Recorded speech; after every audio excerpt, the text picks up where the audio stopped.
Bueno, buenas tardes a todas y a todos. Mi nombre es María Aide Cantelli, pertenezco a la Sociedad Argentina de Psicoanálisis, SAP, y me acompañan como coordinadoras en esta mesa Dinora Borges Rodríguez Marisevich, de la Sociedad Psicoanalítica de Recife, Miriam Rudaev, de la Asociación Psicoanalítica de Buenos Aires, con quienes compartimos el equipo de la Comisión Científica de FEPAL, y que serán las encargadas de administrar el orden de las participaciones en español y en portugués, una vez concluidas las presentaciones, y colaborarán con el señalamiento del tiempo dentro de nuestra tarea. Elegimos este título para la mesa que voy a moderar: Continuidades y discontinuidades en las ideas y procederes psicoanalíticos. En la Comisión Científica consideramos a este tema como un aspecto muy importante de esta jornada a mitad de camino de nuestro Congreso en septiembre del 2022. Aún es imposible saber qué efectos tendrá la experiencia que estamos viviendo en esta tragedia humanitaria que es el COVID-19. ¿Qué consecuencias va a tener para nuestra salud mental, para nuestra vida cotidiana y sobre todo para nuestros oficios y prácticas? Por eso, la necesidad constante de búsquedas de certezas que también operan en nuestros espacios psicoanalíticos. Por todo esto, es un gusto haber convocado para esta mesa a figuras de nuestro quehacer que van desde ser ellos mismos fundadores de instituciones, asesores de programas para la salud mental de la población, miembros didactas de las instituciones a las que pertenecen, profesores en el ámbito de la formación de estos, con lo cual la representatividad que tienen para hablar de este tema está garantizada. Quiero darles a ellos la palabra para que nos puedan ilustrar sobre cómo opera nuestra práctica y qué acontece entonces con la técnica analítica atravesada por estos factores contemporáneos. En primer lugar, voy a presentar al doctor Ricardo Bernardi, que es miembro de honor de la Asociación Psicoanalítica de Uruguay, APU, médico psiquiatra, doctor en psicología de UBA, profesor emérito de la Facultad de Medicina, miembro de honor de la Sociedad de Psiquiatría de Uruguay, consultor de observación clínica de la Asociación Psicoanalítica IPA, premio Sigourney Award 1999 al mérito extraordinario al servicio del psicoanálisis IPA Award 2021. Ricardo, te damos la palabra. Muchas gracias. ¿Se escucha? Muchas Sí, gracias perfecto. por la invitación, por la ocasión, por el honor que significa estar con todos ustedes y también por el placer y la satisfacción, como tú decías, Maridel, en estos tiempos de COVID, de poder por lo menos compartir un espacio virtual, pero también real, en el que podamos encontrarnos e intercambiar ideas. También quiero felicitar y agradecer el título de esta mesa redonda, de este panel, porque creo que la pregunta por la continuidad o discontinuidad de nuestras ideas y de nuestros quehaceres, y me parece un acierto el título Procederes, por algo que voy a decir, es fundamental, porque creo que aprendimos en este mundo en que estamos a vivir en la diversidad. Sabemos nuestras múltiples formas de pensar, las múltiples ideas que atraviesan el mundo de hoy, y también la pregunta que surge, pero en esta diversidad, ¿existe una continuidad? ¿Hay procesos de continuidad y discontinuidad? ¿O es un mundo lleno de palabras, lleno de sonido, pero que no significa mucho, que no hay una historia? Ya Hegel se había dado cuenta que el búho de Minerva levantaba vuelo en la anochecer. Y quería decir con eso que es después de la historia que podemos entender su sentido. Es desde la posteriori, desde la pre-Q, que mirando podemos discernir si hubo un camino o si es un conjunto de eventos en los que no es posible discernir un significado. Ahora bien, en estos más de 100 años, más de un siglo que el psicoanálisis ha transcurrido, ¿es posible discernir un proceso en el que hay continuidades y discontinuidades? ¿O son discursos individuales en el que cada uno habla de lo que quiere, pero que no es posible trazar un sentido? Ustedes saben incluso que hubo polémicas muy fuertes, como entre Green y Wallerstein, a principios de este siglo, del XXI, que discutían si había o no una base clínica común, o si en realidad cada uno veía su paciente, su propio paciente, dependiendo de sus afinidades teóricas, de las modas culturales, de sus modos de pensar. ¿Tenemos los psicoanalistas una situación que vaya más allá del fragmentamiento, de la fragmentación, que permita ver el mismo paciente? ¿Y hay en nuestras ideas y nuestros procederes algún sentido, una línea? Creo que este es el desafío que nos convoca el panel actual y al cual quisiera en estos pocos minutos referir. Ya pido pantalla, díganme si se puede, si se percibe adecuadamente. Se ve perfectamente, gracias Ricardo. Bien. Entonces, vayamos a 1920, un siglo atrás. Un siglo y un año. Freud en aquel momento pega un cambio enorme. Dice, ya no voy a usar más inconsciente de la igual manera, porque hay aspectos del yo y del superyo inconscientes que son fundamentales para entender el comportamiento nuestro y que tengo que reformular mi teoría. También las pulsiones cambian, y así podía seguir. O sea, continuidad, discontinuidad, sí, desde el origen mismo. ¿Qué pasa del 40 al 80? Florecen múltiples escuelas. La kleiniana que marca perfil primero, más claro, ya en Freud, pero más claro, en Klein marca sus puntos de vista originales. Bueno, pero Bion, Winnicott, Lacan, todos sabemos que en esos años en especial, después también aparece el psicoanálisis relacional, es posterior, aunque ya en aquel momento se puede señalar algún antecedente, pero básicamente creo que en esos años muchas de las ideas de enorme riqueza, de enorme potencial, estaban presentes, y en el 80 también mueren muchos de los que la propusieron, ¿no? La obra de Lacan ocurre en los años anteriores, fundamentalmente, también la de Bion, Winnicott. Bien. Ahora bien, esta enorme riqueza fue acompañada de una dificultad para encontrar un lenguaje compartido, lo cual generó una tendencia a la fragmentación. Y ahí viene la segunda pregunta. En las últimas décadas, ¿qué está ocurriendo? Y yo creo que hay dos hechos que voy a jerarquizar como fundamentales en esto.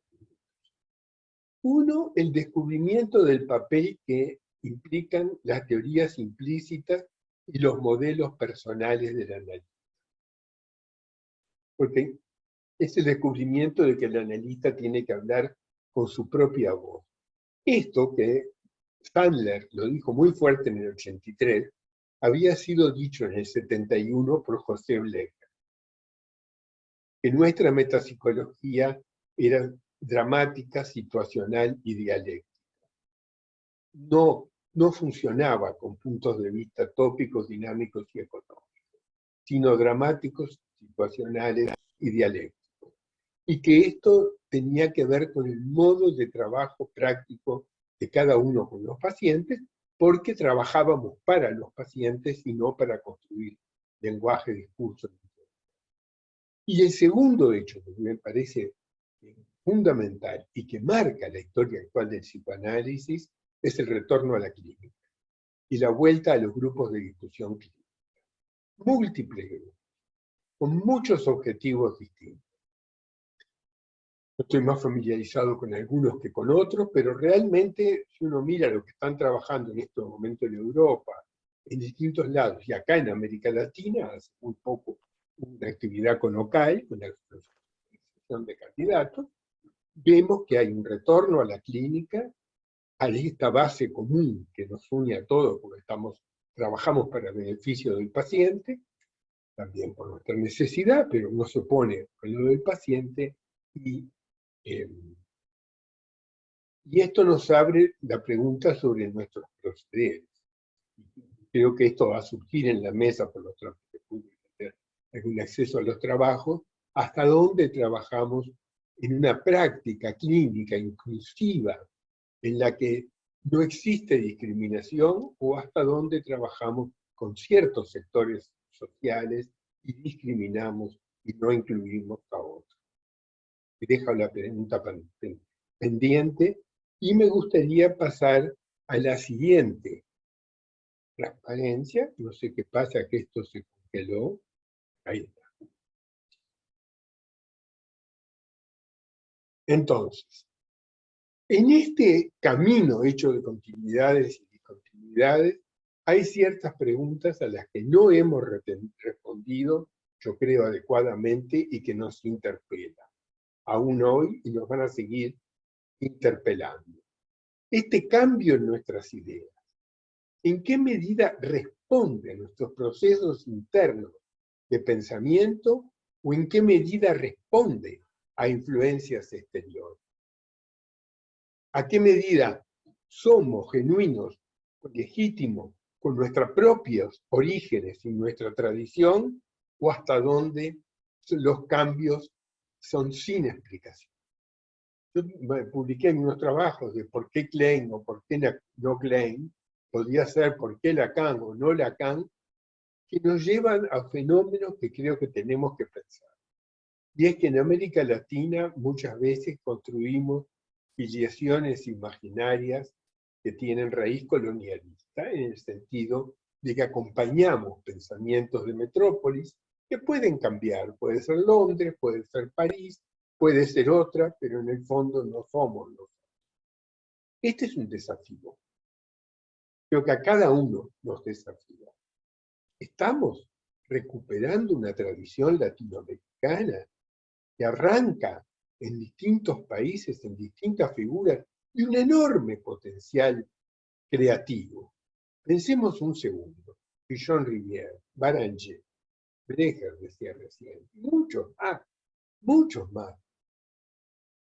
Hay un proceso que podamos entender con una continuidad y con términos de continuidad y discontinuidad, porque obviamente no se trata de quedar congelados en el tiempo, pero sí de poder permitir que dialécticamente las ideas choquen, se nieguen, se confronten, o son capas geológicas que se van sucediendo sin que haya mezcla entre ellas. Creo que uno de los desafíos fuertes del pensamiento latinoamericano es el de dar sentido y continuidad a nuestra historia. ¿Por qué? Porque si no caemos, como decía, en una filiación imaginaria y no somos los hijos de los analistas y de los pensadores con los que nos nutrimos durante nuestra formación, durante nuestra práctica, sino que descendemos imaginariamente de los autores de moda, y muchas veces tampoco siguiendo al día las discusiones actuales. Lo otro es cómo pensamos al paciente. Si podemos aprender pensando de abajo arriba, pensando desde los problemas clínicos, desde los problemas de la práctica, hacia cuáles son las hipótesis que mejor los explican, las hipótesis teóricas más adecuadas, o hasta dónde partimos, de a priori, de postulados, de supuestos teóricos, y luego los aplicamos como el hecho de projusto al paciente que nos toca. y podemos cambiar de sombrero sin que cambie realmente nuestra práctica. Nuestra práctica, retomando la pregunta, tiene continuidades y discontinuidades que reflejan nuestro aprendizaje de la experiencia o vienen más bien de adhesiones a las corrientes más en boga y las aplicamos a los pacientes. Y esto significa volver a colocar en el centro de nuestra perspectiva, en el centro de nuestra actitud, los procesos que nacen en la clínica y en la discusión entre colegas, en la discusión creativa entre colegas, y por eso jerarquizo justo una conferencia, un comité de trabajo de uno de estos grupos, en el que surgen cada vez más preguntas de qué cambia en los pacientes, cómo cambia, por qué cambia, qué mecanismos de cambio. Pero entonces buscando que sea la experiencia clínica la que nos guía. Continuidades y discontinuidades. Excelente título para pensarnos en nuestra identidad, en nuestro ser, en nuestro existir latinoamericano. ¿Hay cambios en los procederes institucionales? Yo creo que nuestras sociedades se hicieron pluralistas como no lo eran ciertamente hace unas décadas. Hay una apertura a distintos modos de pensar, a la diversidad, al enriquecimiento. Pero creció de igual manera el pensamiento crítico, el diálogo real entre los grupos. ¿O siguen existiendo fenómenos de intolerancia y fundamentalismo, que son similares a estos que decía de no inclusión y de discriminación a nivel del trabajo social? Creo que esto es, cuando hablamos de procederes, es una pregunta. Y la otra pregunta tiene mucho que ver con los cambios en los análisis. ¿Analizamos igual a través de los años? En Uruguay comparamos sistemáticamente interpretaciones del 60 y del 90. Vimos cambios muy notorios. Ahora estaba en marcha otra investigación comparando el 90 con el 2020. Bueno, de vuelta, estos cambios son como llenos de sonido y palabra, pero significan poco, o llamemos a Hegel y digamos, hay un proceso que avanza con contradicciones, continuidades y discontinuidades, saltos y retomas, pero muestran que hay un proceso nuestro, genuino, originado y enraizado en América Latina que se mantiene. Ricardo, perdón, termino. estamos redondeando, por favor. Muchas estamos gracias, y ya termino, está la última.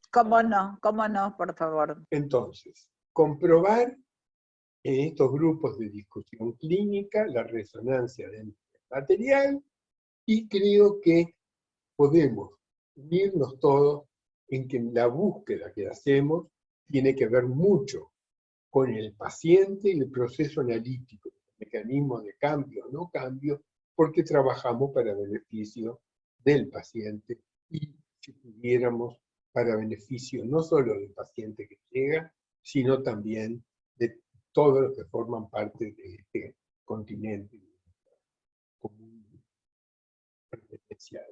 Muchas gracias. Gracias, Ricardo.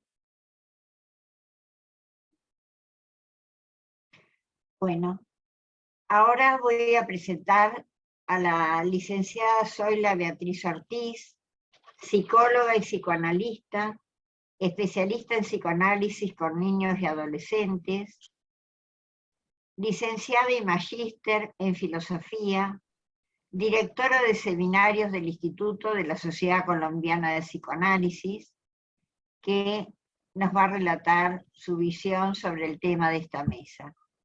Zoila, por favor. Muchas gracias, Maribel.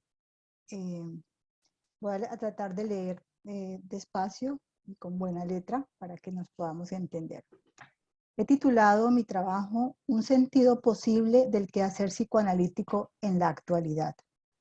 Me propongo en este trabajo dejar esbozadas algunas ideas sobre nuestro quehacer en este momento histórico, considerando la época y sus condiciones de producción de subjetividad, a partir de la manera particular como en la cultura contemporánea se expresa uno de los modos de lidiar con el drama constitucional del hombre, esto es, su finitud y su nadidad, el vacío constitucional, mediante la desmentida de esta dimensión trágica de la experiencia humana.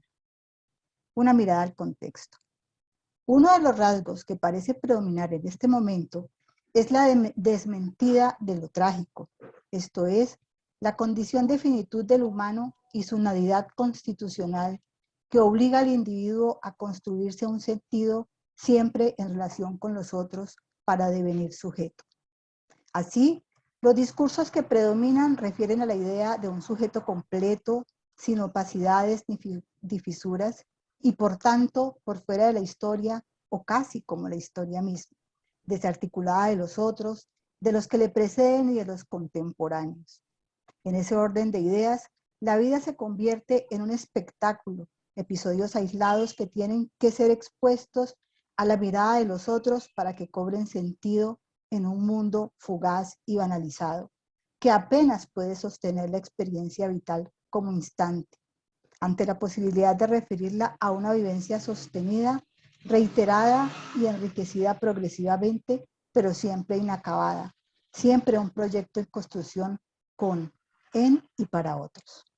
En el extremo de esta experiencia, el sujeto queda capturado en un narcisismo patológico, limitado para reconocerse uno entre otros. El otro y lo otro queda frecuentemente vivido como una cosa que satisface el deseo, en un funcionamiento de predominio esquizoparanoide en varias experiencias, en varias áreas de la experiencia vital. De ahí que el modelo de relación se agota en lo utilitario, en el consumo exacerbado, la voracidad de tenerlo todo, de serlo todo, la competencia como forma predominante y el establecimiento de vínculos precarios sometidos al vaivén de la necesidad inmediata, limitados en su capacidad de fructificar más allá del instante. Esta lógica de un sujeto terminado, en lo que debería ser un intento siempre renovado de construirse un sentido, se troca en un discurso predominante que conlleva la idea de llenar literalmente el vacío constitucional. Una de las expresiones de este funcionamiento, podemos verlo en ese ideal que ha privilegiado la noción de conocimiento sobre la de saber. Y más aún, se ha intentado reducir dicha noción a una dimensión técnico-utilitaria cuyo sentido deriva en gran medida de la posibilidad de su uso productivo, es decir, de su carácter de mercancía. De este modo, se ha implementado la valoración profesional por la productividad verborreica. Se trata de producir el mayor número de artículos posibles en revistas indexadas a la mayor velocidad posible, ser eficiente. Mercancía que además debe cumplir ciertos estándares que por lo menos le den un cierto tufillo de cientificidad, entre otras, un número importante de citas de autores preferiblemente escritos recientemente y pero muy deseable, reconocidos en el escenario internacional. Esto garantiza la circulación de los escritos mercancía, así como su índice de obsolescencia programada. En una perspectiva integrada, el saber se concibe como una experiencia que va más allá de la información organizada en un cuerpo coherente, conceptualmente valioso, solo por su valor de cambio.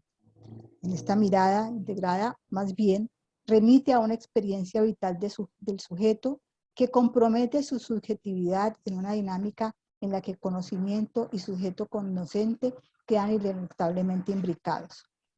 Vale decir que un vértice creativo de lo que se ha denominado sociedades del conocimiento es el descentramiento de las fuentes de información y su facilidad de acceso a ella.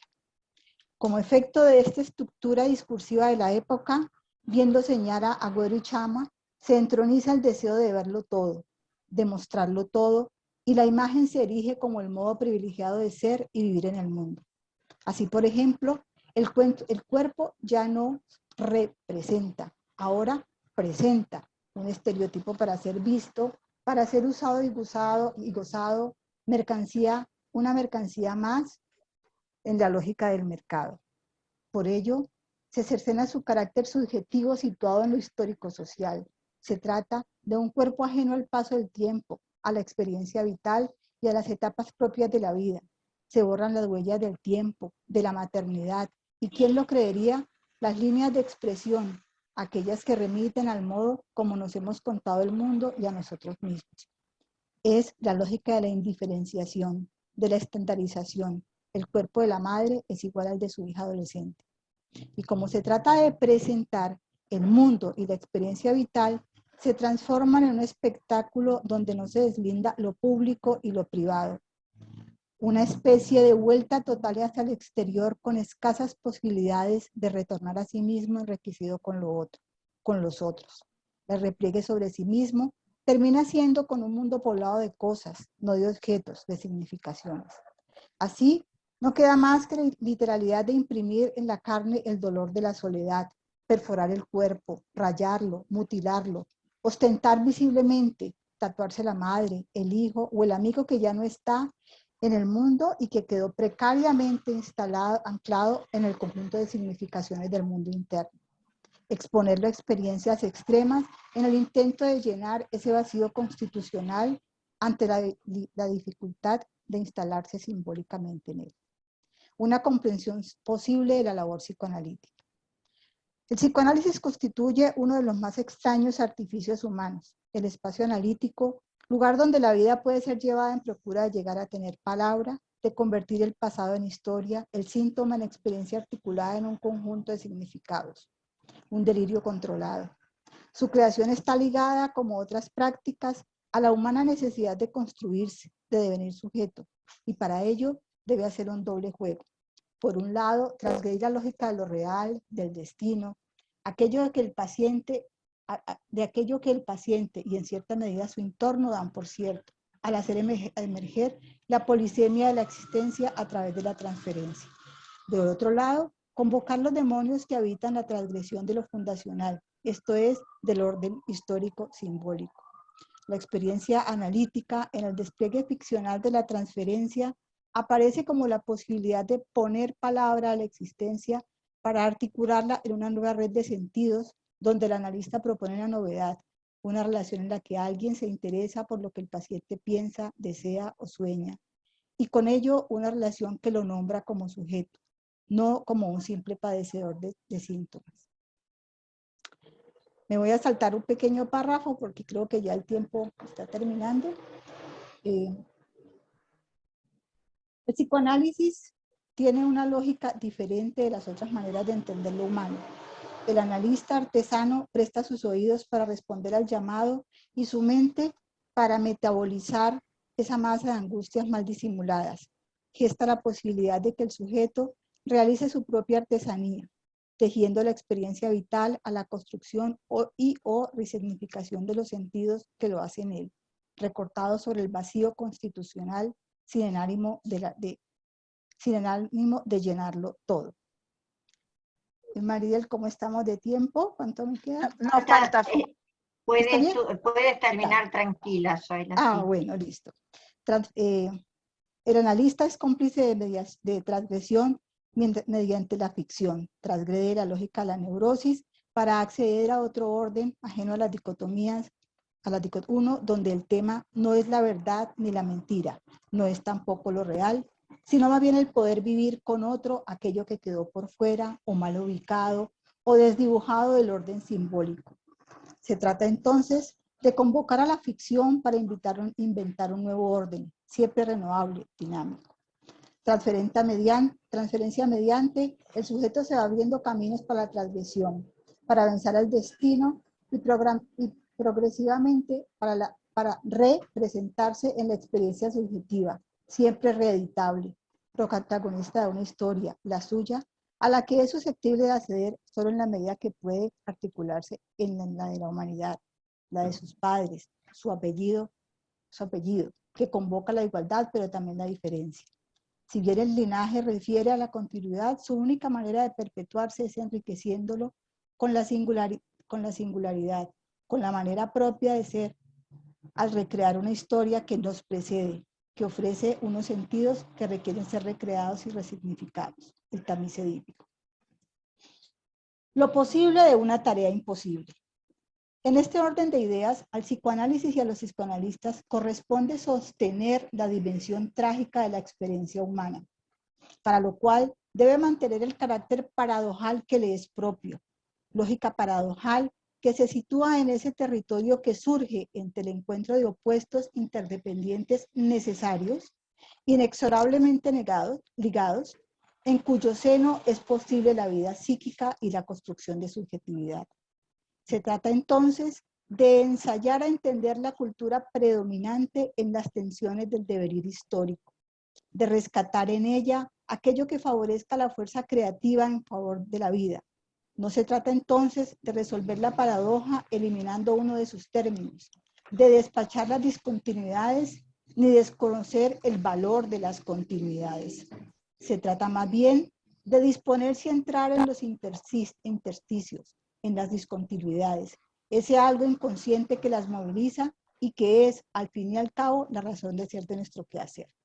Ello supone ser capaz de repensar las demandas culturales del momento histórico, algunas de las cuales pretenden, en este caso, reducir la existencia vital a la lógica del mercado, en un mundo cuyas narrativas intentan desdibujar la condición trágica de la experiencia humana para entregar a los individuos paquetes de subjetividad estandarizados a la medida del consumo. Sostener la dimensión de la experiencia humana, sostener la dimensión trágica de la experiencia humana supone para nosotros sostener la cualidad poética de la técnica psicoanalista, en el sentido de los griegos. Su carácter creativo, que no se agota en un saber hacer estandarizado y refiere más bien a la creación y recreación de teorías en relación dinámica analista-analizado. Supone también poder interactuar con las culturas, navegándolas en la paradoja. Un buen ejemplo de ello es la tecnología, producto cultural que marca nuestra historia y que junto a la preocupación por los usos patológicos que de ella se hace, nos ha permitido sostener relaciones y construir setting analítico donde la transferencia circula y se hace posible de manera que antes, me refiero antes de la pandemia, creíamos imposible para nuestras prácticas, especialmente con niños. Sostener la dimensión trágica supone también articular las nuevas formas que la cultura nos provee y que imperen a cambios en la manera como hemos concebido la formación en nuestros institutos.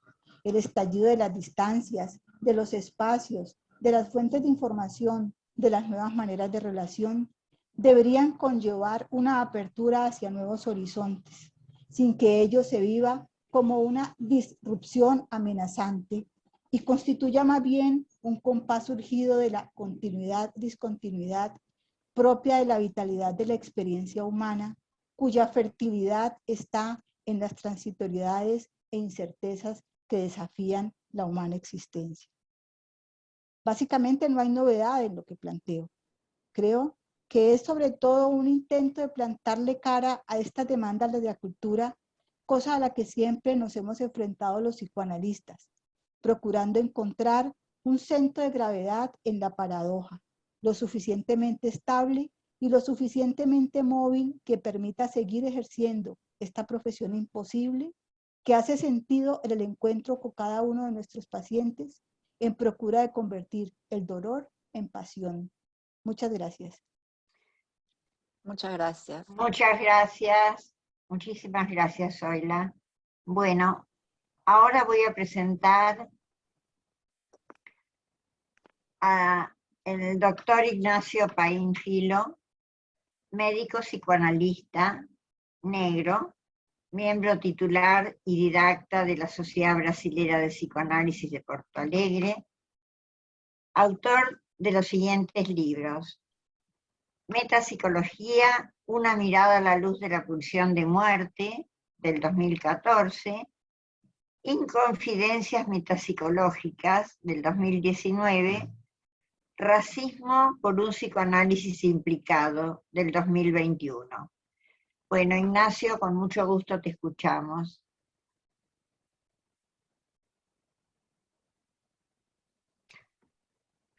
Boa tarde a todos e a todas. Em primeiríssimo lugar, agradecer ao convite da FEPAL, né, na figura da Samantha, que me convocou para essa atividade que já faz jus a que a gente possa trabalhar e pensar uma série de coisas. Bom, em função do curto espaço que toca a todos nós e o desejo do diálogo, vou fazer um recorte de um trabalho mais longo que vai ser publicado na revista Caliban sobre o racismo, que é uma das temáticas que tem me debruçado, e o meu foco vai ser, em especial, dar um olhar para os psicanalistas e nossas instituições. Bom, vou começar a leitura tentando ser o mais claro possível e falar de uma forma despacito para que facilitar que os colegas entendam, mesmo quem já está com tradução.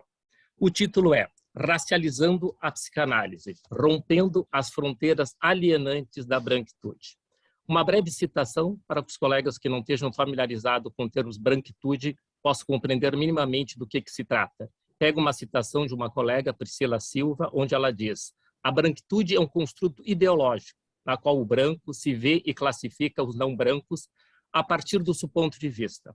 Ela implica em vantagens materiais e simbólicas aos brancos em detrimento dos não brancos. Tais vantagens são produto de uma desigualdade e distribuição de poder político, econômico e social. Vamos ao texto. A problemática do racismo assola a cultura brasileira desde suas origens, colonial e escravocrata, no início do século XVI até o nosso tempo. Vivemos um presente repleto do traumático do racismo, da escravidão e da escravidão no racismo na vida cotidiana do povo negro.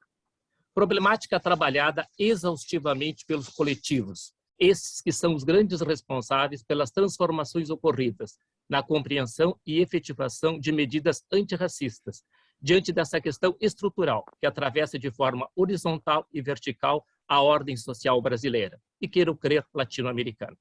Entretanto, o povo branco, que é o criador e o executor do racismo estrutural, quando trabalhou essa temática por um longo tempo, o fez pelo vértice do colonizador escravocrata, ou seja, através de um olhar que compreende o racismo como um problema do povo negro. Sendo assim, o seu pensar sobre o racismo estava assentado no princípio de um observador neutro, que tinha no negro o seu objeto de estudo e investigação. Esse contexto é compatível com a lógica das idealizações, oriunda do eu ideal, inventada pela perversidade do branco quando criou o negro. Sim, o negro é uma invenção do branco, que segue sendo reeditada por esse dioturnamente. Invenção que tem como meta a racialização desse outro, que é colocado no lugar de um não-humano ou um humano de segunda linha. Portanto, alguém sobre o qual tenho o direito de exercer todo o meu poder tirânico, em nome de torná-lo um ser, entre aspas, civilizado, ou ainda, melhor dizendo, um subalterno, sobre o qual posso dispor de acordo com meus interesses, visando gerar e perpetuar aquelas vantagens materiais e simbólicas aos brancos em detrimento dos não brancos. É nessa direção que um autor de Camarões, um grande filósofo negro, Bembe, diz: é fundamental refletir a respeito da pertinência da existência de um pensamento crítico sobre a razão negra, convocação para nós psicanalistas. Bom, a mudança dessa perspectiva brancocêntrica, comprometida com princípios eurocêntricos do seu padrão de universalidade, começa a ser redesenhada no Brasil a partir da segunda metade do século XX, com pensadores negros como Alberto Guerreiro Ramos, Edith Piazza, Maria Aparecida Bento, Lourenço Cardoso, que trazem para o primeiro plano a questão da necessidade de racializar o povo branco. Nesse processo, torna-se explícito que o racismo é um problema do branco e reflete a torpeza de sua identidade, ou como diz Fanon, a sua psicopatologia social. Modelos identificatórios que constroem e são construídos sob a ótica de uma psicologia das massas conectada com a supremacia branca, que o despótico pai da horda freudiana representa de forma exemplar. Portanto, é responsabilidade dos não-negros, acima de tudo, trabalhar em busca da resolução desta chaga branca que a branquitude outorgou aos seres humanos, com a criação do ideário de raça, com a sua hierarquização. Conjuntura esta amparada, em parte, numa proposição paranoide, calcada na projeção aos moldes que Freud propõe no caso Schreber, quando Freud diz, abre aspas, aquilo que foi internamente abolido retorna desde fora, fecha aspas. Retorna pela transformação do contrário, que faz do corpo negro o receptáculo e o revelador do abolido na alma do branco. Sua fragilidade, basilisada por um outro termo freudiano, do repúdio do feminino, de 37. Esse mecanismo que visa desconsiderar o lugar do complexo da castração como organizador do sujeito e da ordem cultural, nesse povo branco, toma proporções avassaladoras. Indo além das questões do gênero, compreendo que esse temor, inveja, posto no repúdio do feminino, seja o resultante da insuportável dor, que é para o pequeno continente europeu e seus descendentes confrontar-se com o gigante africano, o povo branco, temendo todas as múltiplas e diversas riquezas materiais e simbólicas que o continente africano nos apresenta. Uma autora negra, Azevedo, diz, é o medo branco diante da onda negra. Seguindo nossa proposição, temos que o racismo tem sua existência viabilizada e sustentada no decorrer do tempo e do espaço, na história da humanidade, devido ao poder intrínseco que a branquitude comporta. Poder que determina uma forma única de ser, estar, ver, escutar e sentir o mundo. Sendo assim, pensar no racismo implica, antes de tudo, pensar na branquitude e seus eternos privilégios, que circulam entre um saber consciente e inconsciente. Contudo, destaco, esse não saber inconsciente, entre aspas, não o exime da responsabilidade transgeracional que o constitui como sujeito e faz parte da comunidade composta pela raça branca, com toda a problemática por essa gerada. Esse cenário de um Estado brancocêntrico, assentado em um conjunto de metas delirantes que apontam para um incandescente falocentrismo, está empenhado em viabilizar as melhores condições para aquele de quem fazem parte. Aos não brancos, visto como estranho, exótico em seu próprio país, resta o destino de viverem segregados, espoliados e exilados nas periferias, afastados dos lugares de poder. Vide a nossa tela, onde os negros, na nossa jornada, são infinitamente uma minoria que não precisamos discutir. As imagens falam por si mesmo. Uma autora filósofa negra diz, a ausência ou a baixa incidência de pessoas negras em espaço de poder não costuma causar incômodo ou surpresa em pessoas brancas.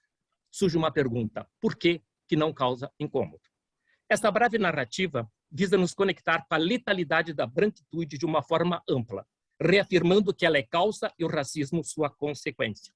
Sendo assim, penso que agora é o momento de refinarmos todos os nossos sentidos e nos voltarmos para as nossas instituições. Nesse conectar, surgem indagações direcionadas pela inquietante proposição de rever a continuidade e a urgência descontinuidade de nossas ideias e nossa prática psicanalítica. Algumas questões. Por que a psicanálise sempre silenciou continuidade ou, no máximo, murmurou sobre esta problemática que toca a todos nós? Temos como formar analistas comprometidos com o fazer ético, sem trabalhar as implicações da branquitude e do racismo em nossos institutos? Por fim, nós, analistas, estamos dispostos a assumir a responsabilidade pela ruptura, descontinuidade de um conceito de uma pensadora negra brasileira, pacto narcísico, que a psicanálise efetuou com a branquitude? Alguns comentários. Como sabemos, a psicanálise nasceu no primeiro momento no continente europeu, marcada por movimentos de ruptura, descontinuidade em relação ao que estava posto. Freud suportou muitas vezes viver à margem do mundo científico da qual era originário. Como dizia, ser judeu e psicanalista requer a necessidade de desenvolver capacidades para viver na oposição e passar sem consenso a maioria absoluta, com essa violência de subjetividade. Nesse sentido, a psicanálise sempre teve uma vocação para o exílio, em relação às verdades pré-estabelecidas que refutam o lugar da interrogação em prol de afirmações alienantes com seus territórios definidos.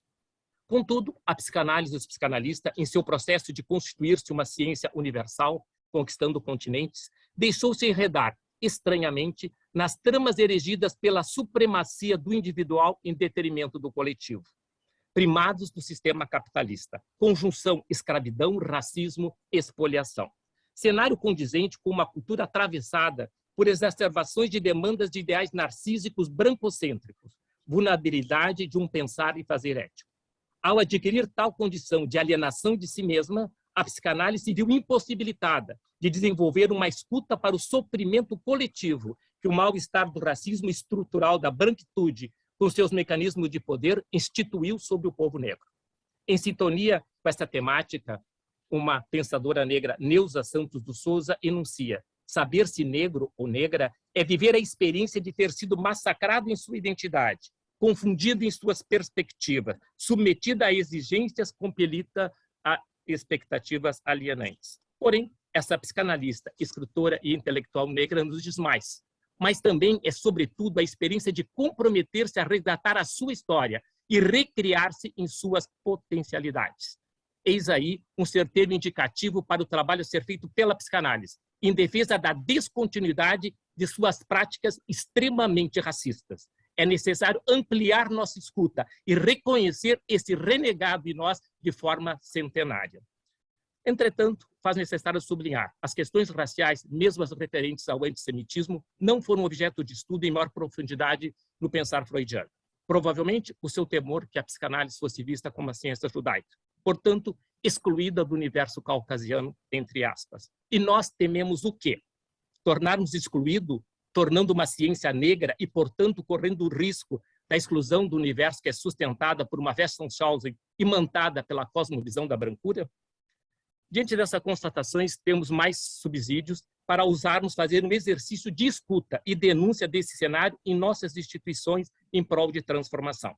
Como sabemos, em consonância com o imperialismo da brancura, nossas casas psicanalistas têm uma maioria maciça de brancos e brancos e uma minoria mínima de negros e negras. Acredito que esse cenário de exclusão de negros e negras, bem como dos não brancos do território psicanalítico, seja um fenômeno universal que transborde as bordas do Brasil, da América Latina e a Europa, como todos sabemos. Sendo assim, faz sentido, mesmo que sinistra, a criação de mecanismos de negação dessa percepção. Não queremos saber a verdade material e histórica da branquitude e racismo presente nos mais diferentes segmentos que compõem o contexto psicanalítico.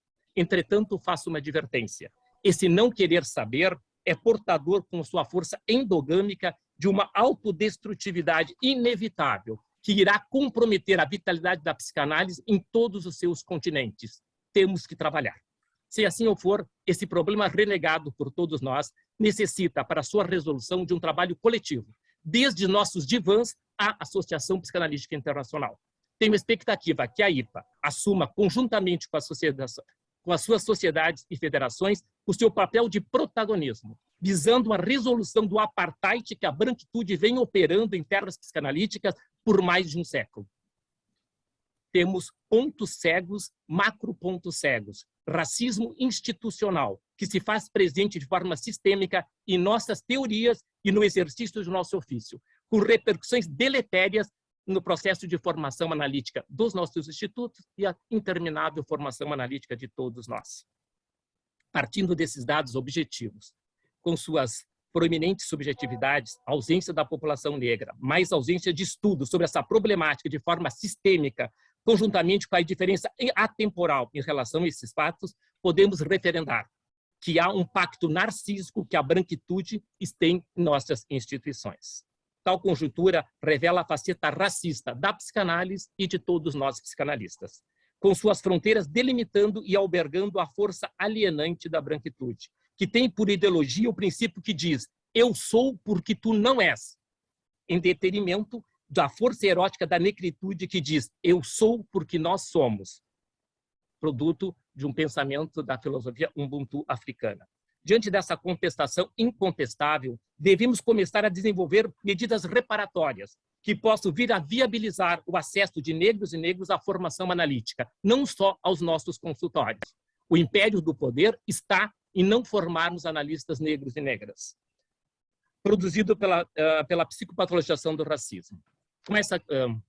Nessa direção, quando Freud fala que estamos apenas no começo de uma nova ciência, em busca de ações reparatórias, temos dois projetos pioneiros no Brasil. Um da Sociedade Brasileira de Psicanálise do Rio de Janeiro e outro da Sociedade Brasileira de Psicanálise de Porto Alegre, que poderiam servir de referência, quem sabe, para todos nós em nossas especificidades. Tem em comum esses dois projetos que estão rompendo efetivamente com a força endogâmica da branquitude em prol da exogamia que a negritude comporta. Esses projetos fazem uma conexão, corpo e alma via ressignificação, com o ideograma Adinkra Sankofa, representado por pássaro que voa para a frente, mas tem olhar para o passado. Retorna ao passado como fonte de aquisição e sabedoria e transformação do legado dos ancestrais, que produz condições no momento presente para lançar-se em novos voos em direção ao futuro. Presente que, assentado em repetições que levam à recordação e à perlaboração, gera a expectativa da construção de um novo tempo, conjugando o futuro no presente. Faço aqui recorte da música do Jorge Benjó, Zumbi, onde ele diz: é tempo de escutar e realizar as demandas do Zumbi, o grande herói negro, Ignacio, fundador do maior quilombo latino-americano. Hay que ir redondeando de a poquito. Está bem, estou cerrando. Por esse caminho, devemos seguir a recomendação irrefutável de Angela Davis. Não basta não ser racista. Temos que ser antirracista. Reparação calcada, no primeiro momento, no reconhecimento público de nossa dívida impagável no sentido pleno, mas passivo de ressarcimento com o povo negro. No segundo, estruturarmos de forma efetiva programas que cumpram a função de fazer a abertura dos nossos territórios em termos econômicos, políticos e educacionais, até então blindados para esse povo, com as consequentes medidas que consolidem sua permanência, não como estrangeiro, antes como cidadão legítimo. Uma frase final, assinalo: nós, negros, não somos o outro do branco. E encerro com mais recorte da música do Jorge Benjó. Tempo das mãos negras usufruírem os lucros da colheita do algodão. Muito obrigado.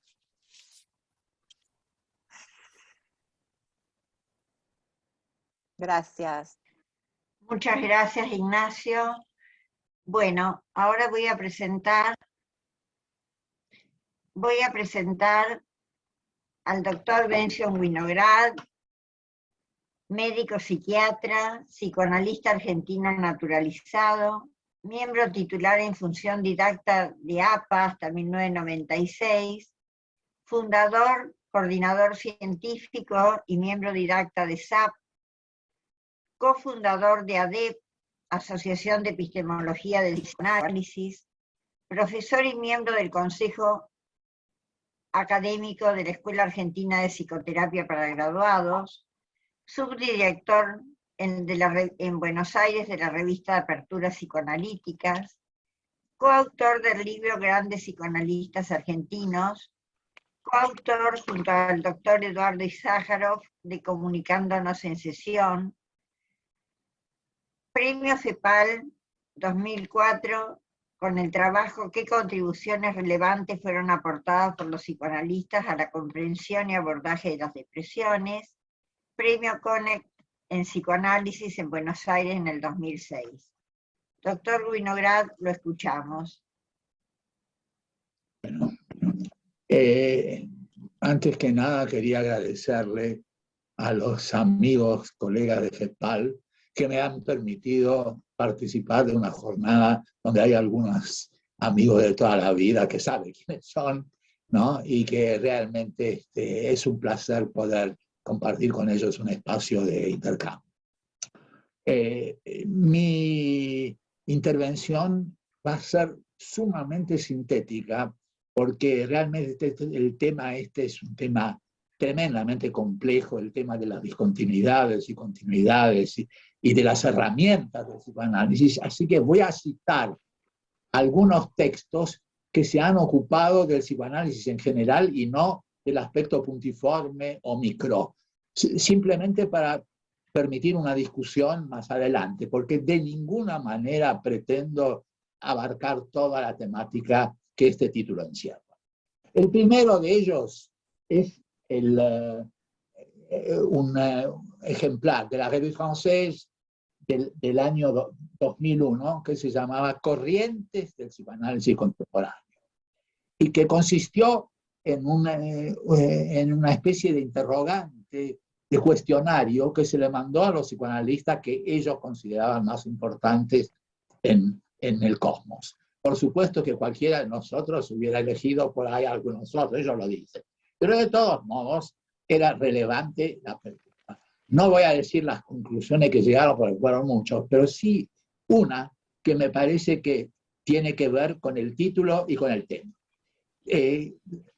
gran número de interrogados llegaron a la conclusión coincidente de que Freud, además de sus inventos de una disciplina, del inconsciente, de la sexualidad, de la angustia, de los múltiples trabajos entre el 1890 y el 1938, inventó algo que sigue siendo universal y utilizado, que se llama el método psicoanalítico, que consiste en poner a dos personas en un espacio y donde una trata de sacar cuestiones que la están angustiando y la otra le da aportes, para decirlo muy burdamente. Este método psicoanalítico sigue en pie. Y es curioso que ese invento de Freud no fue tan valorizado como la teoría de los sueños, la teoría de la angustia, la teoría de la sexualidad o la teoría de las instancias, etc. Bueno, pero en eso coincidían varios. Esto lo voy a conectar con otro aporte de lo que se podría llamar los psicoanalistas latinoamericanos o rioplatenses, que curiosamente coinciden, aunque se han ocupado de temas variados dentro de lo que es el psiquismo, la emocionalidad o el mundo interior y sus variantes. Y es que esto lo introdujo David Lieberman, pero está en la obra de Pichon, de Blecher, de los Baranger y Mom, ¿no? De Álvarez de Toledo, de lo que es la brigada fuerte del psicoanálisis rioplatense. Pichon, los Baranger, Mom, Lieberman, Racker, Álvarez de Toledo. Y es que hay una diferencia entre lo que es la teoría psicoanalítica clásica de un psiquismo y la práctica clínica, que es un intercambio entre dos. Esto que pasó así un poco desapercibido, me parece que ha sido un tema fundamental de nuestro siglo y de nuestro tiempo. La clínica psicoanalítica es una clínica bipersonal. Es decir, esto lo han señalado relacionalistas de distintas culturas, lo ha señalado Stephen Mitchell, que lamentablemente se fue muy pronto. Es decir, que la clínica psicoanalítica es una clínica de intercambio. En eso, el psicoanálisis rioplatense creo que ha hecho un enorme aporte que a veces pasa desapercibido, y es que cuando se trabaja sobre clínica, se trabaja sobre una situación de dos. No hay situación de a uno en la clínica psicoanalítica, ni hay oficio mudo. El talking cure y el intercambio son permanentes. En ese sentido, un tercer instrumento que me parece importante para nuestra discusión, nada más que como título, es que en el año 2009 aparece un material de la señora de Fiorini que traduce al inglés 10, más 10, 11, no recuerdo exactamente, obras de Baranger y Mom. Y hay una respuesta de la gente estadounidense que señala que le pareció valiosísima las teorías de los Baranger y Mom y que hubieran querido tenerlas 20 años antes. Incluso muestran un caso clínico donde hubieran, con la teoría de la segunda mirada, con la teoría del baluarte y con la teoría del campo y el proceso, que significan que los dos actores de la experiencia clínica generan una situación absolutamente nueva que no es la suma algebraica de las dos. Si hubieran poseído ese material, hubieran trabajado distintos materiales de ellos. Me parece que esto es interesantísimo para discutir, no es para que yo lo resuelva ahora, que hay un intercambio entre esas dos corrientes, el psicoanálisis estadounidense por un lado y la teoría del campo, del proceso y la segunda mirada por el otro, ¿no? Y donde nosotros hemos traducido este trabajo porque nos pareció muy importante como sistema de intercambio y dentro de los que son los movimientos de continuidades y discontinuidades. Un otro tema que en ese sentido me parece que forma parte de lo que es un paquete del desarrollo y del progreso del psicoanálisis ha sido el aporte de lo que decía antes de los psicoanalistas del Río de la Plata y latinoamericanos, en particular de los Baranger y Mom y de Lieberman, quienes han hablado de las teorías privadas de cada analista, pero además de un concepto que se llama ECRO, que es un invento de Enrique Pichon, y donde el ECRO es una construcción que cada psicoanalista ha hecho de sus aportes históricos y con los cuales evalúa a las personas que atiende. Este concepto de ECRO, que es distinto para cada terapeuta, significa que dentro del ECRO están las experiencias históricas, las experiencias teóricas, el análisis personal, y que es el modo en que un sujeto analiza a otro. Me parece que esto ha sido un aporte tremendo, porque realmente cada vez estamos más convencidos, unos cuantos, de lo importante que son las teorías privadas en el campo clínico. Bueno, el ECRO es una especie de síntesis de la teoría privada de cada sujeto. En ese sentido, creo que el aporte del psicoanálisis rioplatense y latinoamericano ha sido trabajar la clínica como una experiencia de intercambio y como la que ha revolucionado el psicoanálisis contemporáneo. Es decir, así como el psicoanálisis de la primera época era una especie de aplicación en la teoría del modelo, los modelos iniciales de Freud, de la talking cure, de la catarsis y del hacer consciente lo inconsciente y de los procesos represivos, la teoría contemporánea, y eso está en este libro, en este cuestionario, la teoría contemporánea implica la enorme complejización del campo clínico. Complejización que hace que las teorías vayan surgiendo del campo clínico y no que el campo clínico es una especie de aplicación. Me parece que esto no es para que termine ahora la discusión, es tirar una punta para que podamos seguir intercambiando.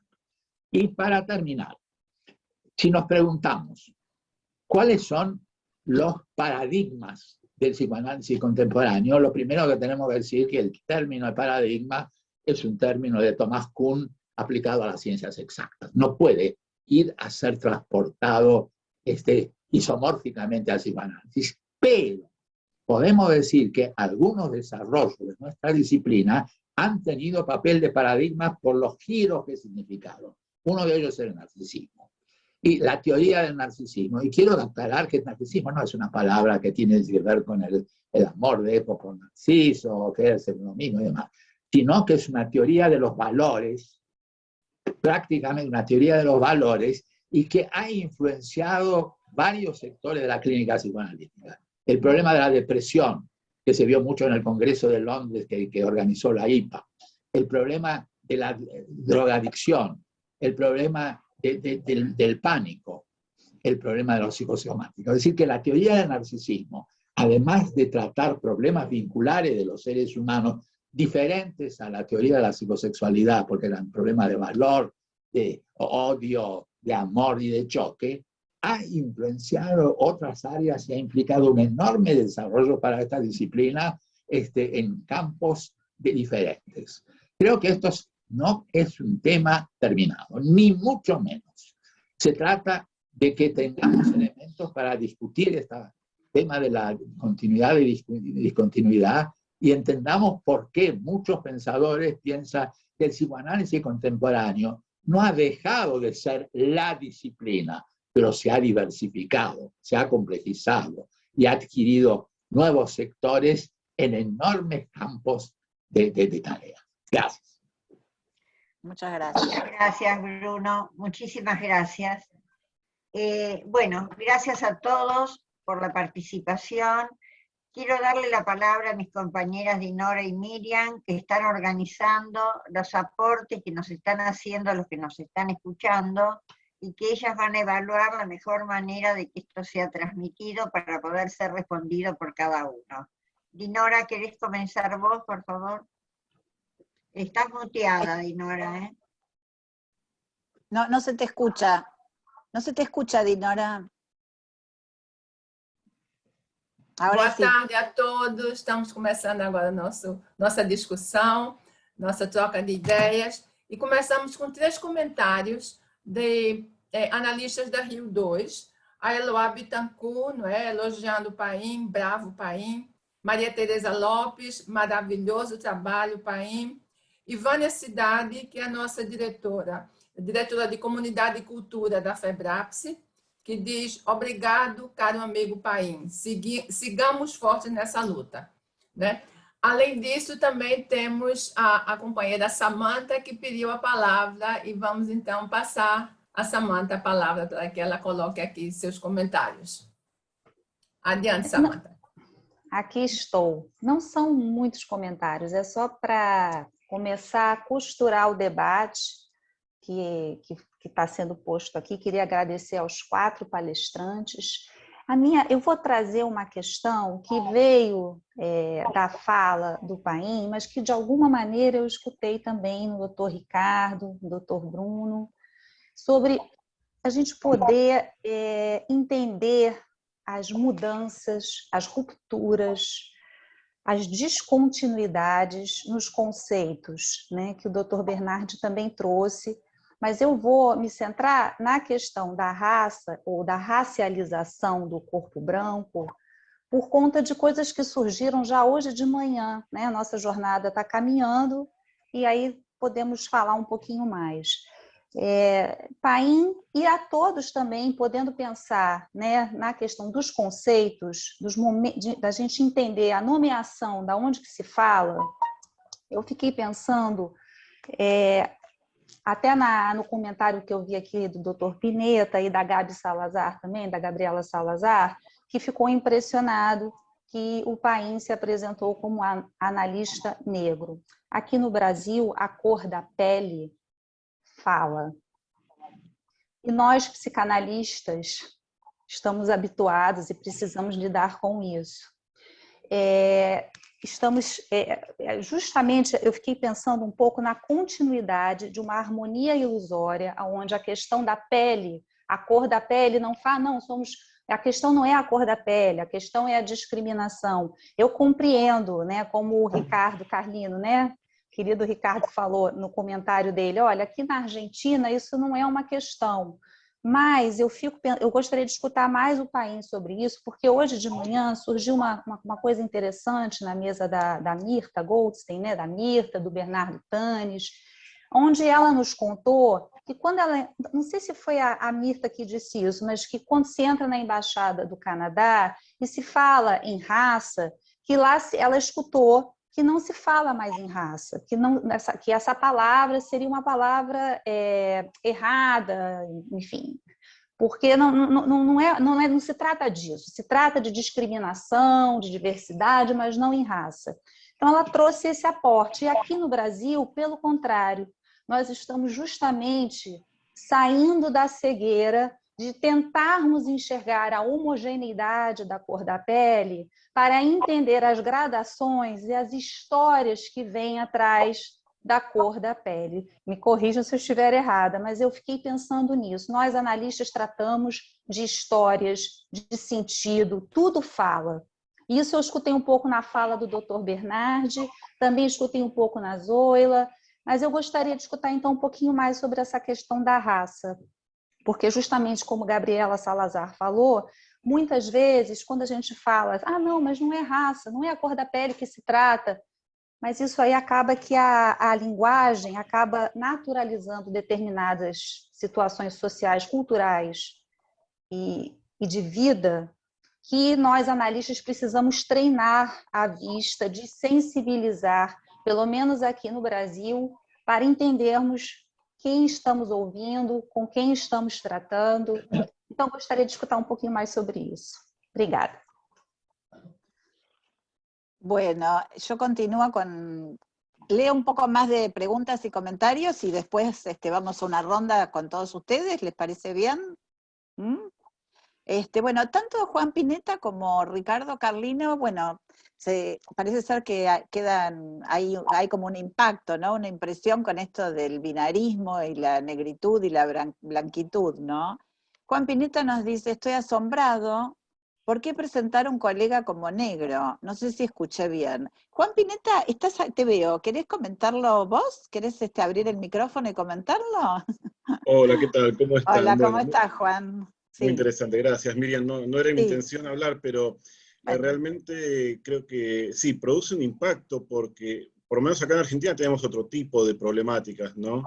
Bueno, vos, Miriam, lo sabés muy bien, hay otro tipo de discriminaciones, ¿no? Pero a mí en lo personal me impacta mucho cuando un colega es presentado por cierta característica y no, qué sé yo, por su procedencia, chileno, argentino, brasileño, hindú, qué sé yo, ¿no? Porque no, uno no está acostumbrado.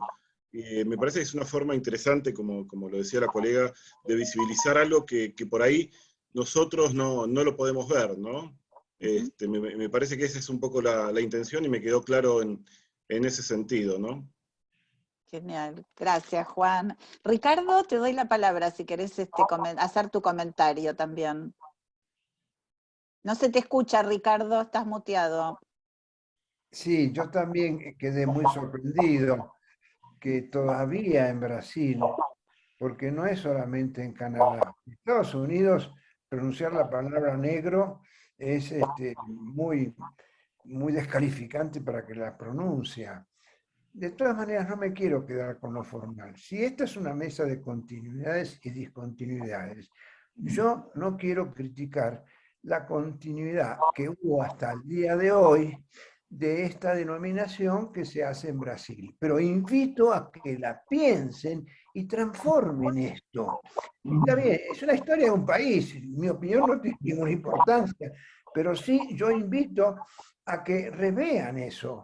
Una cosa es decir, mira, ese negro, y otra cosa es decir afro-brasilero. No es lo mismo. Ahora, parece que a lo mejor allí en Brasil se usa la parte despectiva, pero hay que, de alguna manera, salirse de eso. Hay que producir alguna discontinuidad que puede llevar quizás una década, no este conversatorio que estamos haciendo nosotros. Pero creo que yo los invito a que revisen eso. Es como decir, un rubio, qué sé yo, no tiene sentido. Quizás lo tenga en algún lugar, pero si así está, yo invito a que lo repiensen y que se hable de otras cualidades de las personas. Bueno, justamente Iván Gutiérrez un poco va a contestar esto, ¿no? Dice, la denuncia del binarismo mencionada es necesaria para colocarla en la mesa de discusión. También en Colombia han dicho que no hay racismo, precisamente. Lo estructural no es reconocido por su esencia naturalizada. Iván, ¿querés avalar? ¿Querés comentar un poco más de esto? Bueno, buenas tardes. Solamente para insistir en la necesidad de que así sea por ese camino, se hable y se discuta, porque en su análisis difícilmente se habla de esto. Es poco lo que yo he encontrado en las investigaciones, principalmente en las corrientes de Norteamérica, y en Brasil se habla de esto, algunas en Perú, pero aquí en Colombia, donde hay racismo, los psicoanalistas no lo consideran dentro de la posibilidad de tratarlo en las sesiones y los tratamientos.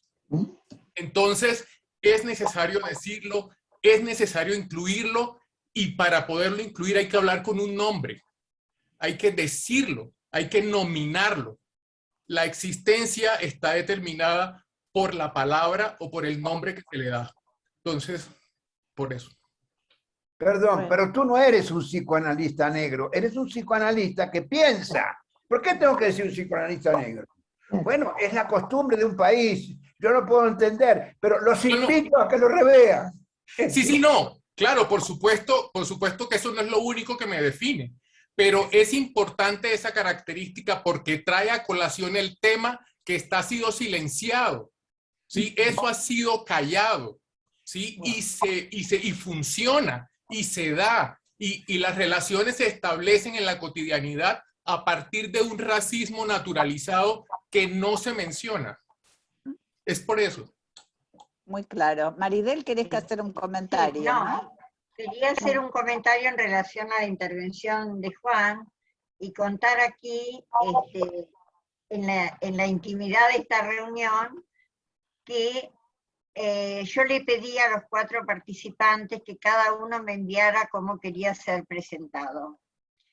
Y miré en cada uno de ellos un rasgo en el doctor Bernardi que que esté asesorando en el campo de la salud mental en su país, en Zoila, que es profesora hoy de las nuevas generaciones de analistas, en Bruno, que me mandara su edad, que primera sorpresa para mí, que dijera cuántos años tenía como parte de su currículum, y en Ignacio, que dijera psicoanalista negro.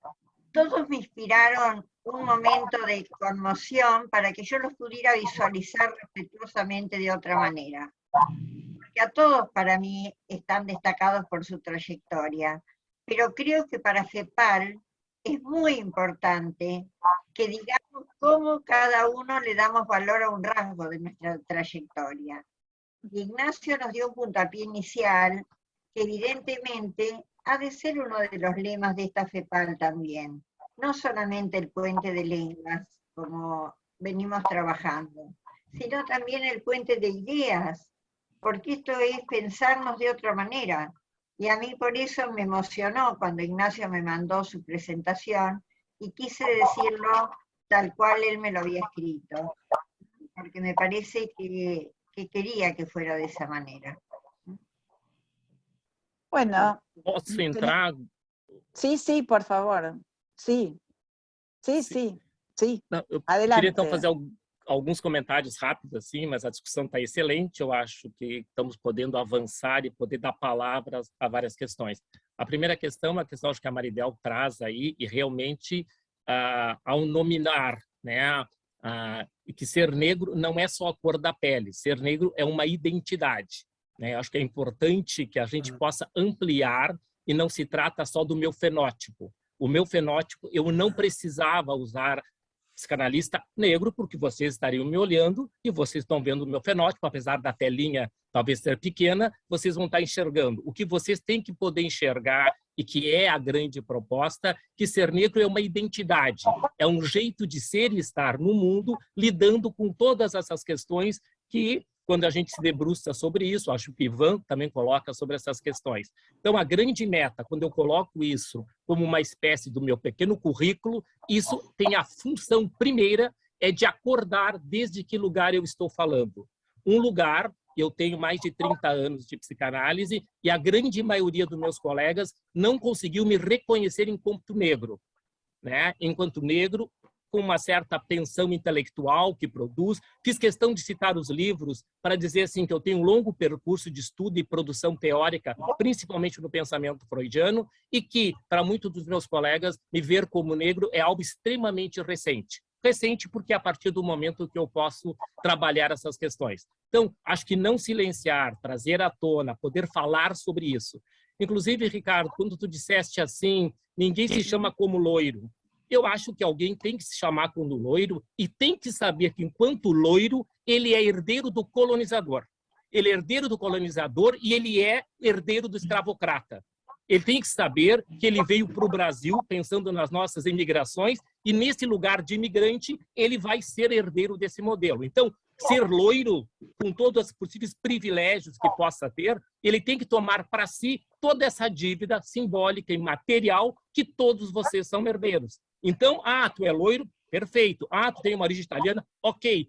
Qual é a questão que implica? Aí vamos rever a história do Brasil, a história da colonização, a história da exploração, a história de um povo negro que depois da libertação não teve terra, foi viver marginalizado, e que isso o povo europeu que veio pós-escravidão corroborou. O povo branco que veio depois assinou embaixo desse processo. Então, ao se ver loiro, caucasiano, tem que saber qual é a herança que ele traz. Eu trago a herança de ancestrais que lutaram arduamente para libertação, para sair desse local. E vocês, brancos, trazem como herança e que vão ter que metabolizar tudo isso. Então, ao nomear a raça branca, que a branquitude coloca, é um lugar que implica em se reconhecer como raça. Talvez a gente avance, acho que 10 anos é muito otimismo, talvez a gente avance nos próximos 20, 30 anos, mas primeiro o branco vai ter que ser racializado. Ao ser racializado, vamos ter raças para ser desconstruídas depois. O Fanon, que é um grande pensador para quem estuda as questões do racismo, é um ato inaugural dos anos 50, ele é a favor de uma humanidade radical, mas ele parte do pressuposto que antes a que o branco assumiu o seu lugar. E depois, num processo de desconstrução e descontinuidade, vamos estar em igualdade de condições para discutir uma série de coisas. Mas eu queria só dar alguns apontamentos iniciais. Eu acho que tem várias discussões, várias coisas que têm que ser ditas, e a gente precisa trabalhar essas e outras questões, principalmente partindo dessa questão que tem sido uma das minhas questões, e o Brasil tem trabalhado muito, a Vânia Cidade, a nossa grande representante aí, que é a questão de que realmente os nossos institutos passem a se comprometer com isso. Não só com o racismo, no sentido dessa questão que sempre é polêmica, como é que os analistas brancos trabalham com os analisandos negros, como é que os analisandos negros trabalham com essa dialética importante e significativa. Antes de mais nada, se nós não reconhecermos o racista que nos habita, não tem trabalho possível. Bueno, muchas gracias, Ignacio. Tenemos mucha participación. Voy a leer un comentario de Gaby Salazar y le doy mi palabra a mi compañera Dinora para seguir con los comentarios y preguntas. Gaby, nuestra compañera Salazar, dice, en países como Ecuador o Perú, Bolivia, es imposible desconocer la tragedia del racismo, pero cuesta visibilizarlo porque está naturalizado desde el lenguaje. Por favor, Dinora, continúa, por favor. Gracias. Ok. Aqui a gente tem uns comentários de Samantha, que diz justamente exatamente isso. Pode passar, Dinora, eu já falei. Bom, ok. Samantha falou. E Magda Costa, que diz que foi muito importante o que o Gabriela e o Ivan aportaram. Agora, Alírio pediu a palavra, então passaremos a palavra para Alírio. Alírio Dantas, da Sociedade Psicanalítica do Recife, presidente. Eu acho esse tema bastante controverso. Acho que ele está muito em moda, o tema do racismo. Mas eu entendo que ele seja bem mais complexo do que está sendo apresentado, e eu temo que quando a gente esteja empenhados em mudar a história das mentalidades e os paradigmas, a gente tenha um certo problema se a gente não partir de premissas muito exatas, muito transparentes e o mais completo possíveis. Por exemplo, a ideia de que dentro dos institutos psicanalíticos existiu racismo, existiu discriminação, ela não corresponde aos dados empíricos. Eu não conheço nenhum instituto de psicanálise que tenha rejeitado algum candidato por ser preto. Eu já conheci pessoas que foram rejeitadas por serem homossexuais, mas pretos eu nunca...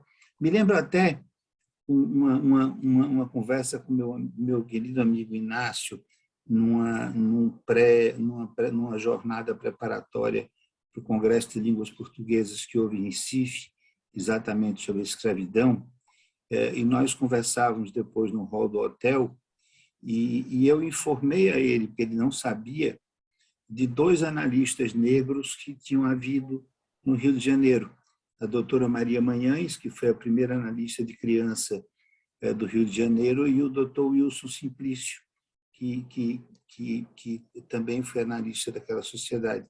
O Inácio não sabia, por exemplo, eu os conhecia, e eles foram membros ativos, sem nenhum tipo de discriminação.